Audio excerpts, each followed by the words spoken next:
बच्चों, अगला हमारा जो टॉपिक है वह है संश्लेषित रेशों के प्रकार। बच्चों, ये जो रेशे हैं जो कि हमने बनाए हैं फैक्ट्रियों में, यह अलग-अलग प्रकार के होते हैं इनके गुणों के आधार पर। कोई जो रेशा है वो अलग प्रकार का होता है, उसमें अलग गुणधर्म हैं और किसी रेशे में अलग गुणधर्म होते हैं। सबसे पहला रेशा हम पढ़ेंगे रेयॉन। यह एक संश्लेषित रेशा है। आपने पढ़ा होगा बच्चों कि रेशम जो रेशा है वह कीट से प्राप्त किया जाता है, यानी रेशम जो है वह प्राकृतिक स्रोतों से प्राप्त होने वाला रेशा है। इसकी खोज सबसे पहले चीन में हुई थी और इसे लंबे समय तक कड़ी सुरक्षा में गोपनीय रखा गया।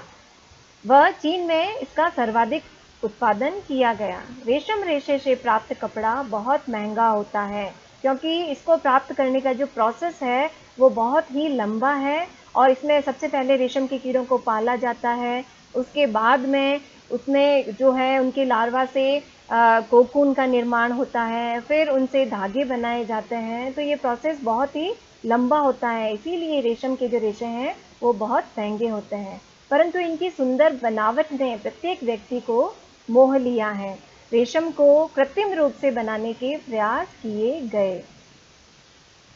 19वीं शताब्दी के अंतिम छोर पर वैज्ञानिकों को रेशम समान गुणों वाले रेशे प्राप्त करने में सफलता प्राप्त हुई।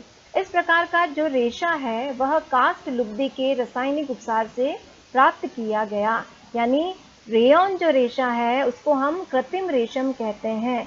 यह रेशम के जैसा चमकदार होता है, इसीलिए इसको हम कृत्रिम रेशम कहते हैं। लेकिन इसको बनाने के लिए कास्ट लुगदी यानी वुड पल्प उसका उपयोग किया जाता है।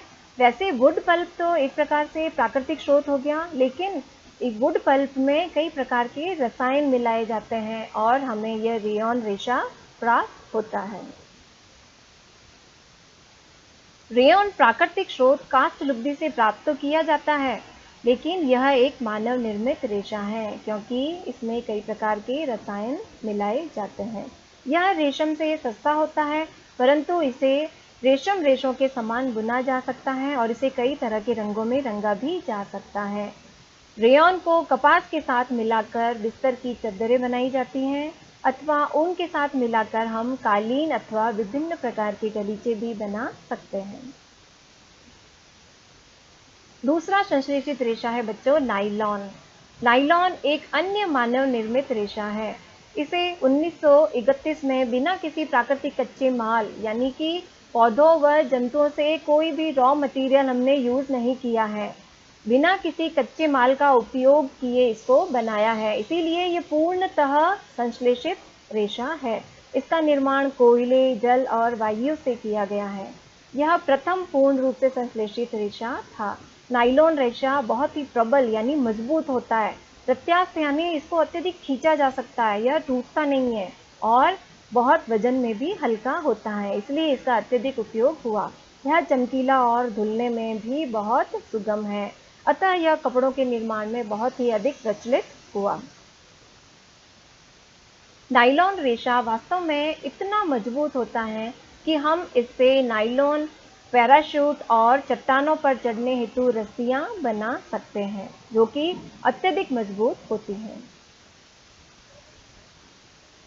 हम नायलॉन से निर्मित कई वस्तुओं को उपयोग में लाते हैं, जैसे कि नायलॉन की जुराबें यानी कि मोजे, रस्से, तंबू जो कि टेंट होते हैं, दांत साफ करने वाले ब्रश, कारों की सीट के पट्टे, स्लीपिंग बैग यानी कि शयन थैले, पर्दे आदि, इन सभी के निर्माण में नायलॉन रेशे का उपयोग किया जाता है।